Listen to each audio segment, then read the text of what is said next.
Let me tell you something a little strange. You've probably done this many times. You're lying on your bed, staring at the ceiling late at night, or just sitting quietly, looking out the window. And suddenly, you're not really there anymore. Your mind goes somewhere else. Maybe you start replaying an old conversation, something that happened years ago. But this time, it's different.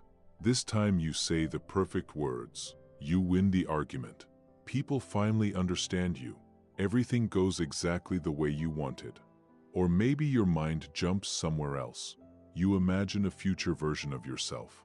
More confident, more successful, more respected. Life looks better there. And for a few moments, that world in your head feels almost real. Then suddenly, your mind snaps back.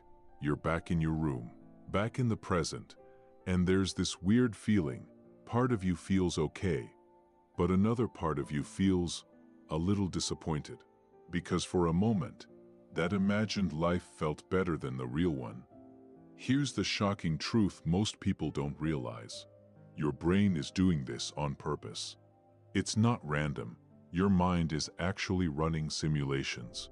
Think of it like a practice session for life. Humans have something very special in their brains. We can imagine the future. We can replay the past.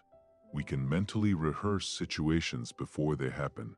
Your brain is constantly asking one question: what happens next? So, when you imagine conversations, arguments, success, or future moments, your mind is basically training. It's like a pilot using a flight simulator before flying a real plane.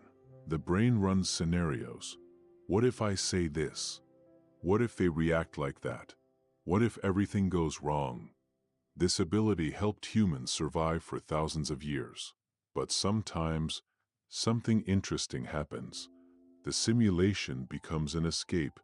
Instead of preparing for the conversation, you replay it in your head again and again. Instead of working toward success, you imagine the success over and over.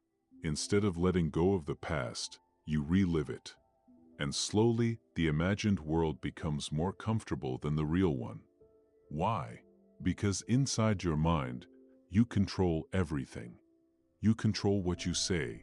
You control how people react. You control how the story ends. But real life doesn't work like that. Real life is messy, unpredictable. People say things you don't expect. Situations don't follow a script, and the brain doesn't like uncertainty. So it creates a place where everything makes sense, where you finally win, where you finally feel understood. And listen, that doesn't mean you're weak. It actually means your brain is very powerful. But there's something important to remember. Your thoughts are only practice. They were never meant to replace real life. So the next time you notice your mind drifting into another long scenario, just pause for a moment. Ask yourself one simple question. Is this helping me prepare, or is it helping me escape? Because imagining the future is useful, but living in imagination keeps you stuck. Your brain can simulate life, but the real story only happens outside your head. Right here, right now. And maybe the life you're imagining only becomes real the moment you step back into the present. So here's my question for you. Be honest. How often do you catch yourself living inside these imaginary scenarios? Drop your answer in the comments. And if you enjoy videos about psychology, the mind, and how humans really think, make sure you subscribe. Because once you start understanding your mind, you start understanding your entire life.